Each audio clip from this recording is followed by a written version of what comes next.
যদি ট্যাক্সের ঝামেলাটা আমাদের উপরে অর্পিত না হতো তাহলে পারে বাংলাদেশের সাথে সামঞ্জস্য ছিল।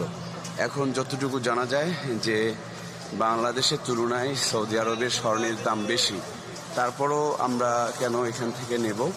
এর পিছনে এক নম্বর কারণটাই হচ্ছে যে এখানকার স্বর্ণগুলো নির্ভেজাল, স্বচ্ছ পাওয়া যায়। ওজনের দিক, খাতের দিক, এই জিনিসগুলো থেকে একটা নিশ্চয়তার বিষয় আছে।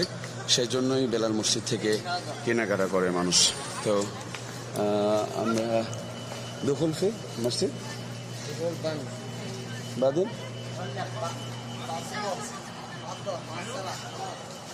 মাশাআল্লাহ।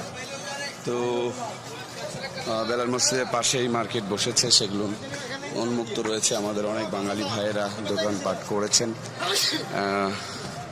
আমরা এসেছিলাম আনুমানিক 9-10টার দিকে, কিন্তু এখানকার ভাইয়েরা বলছেন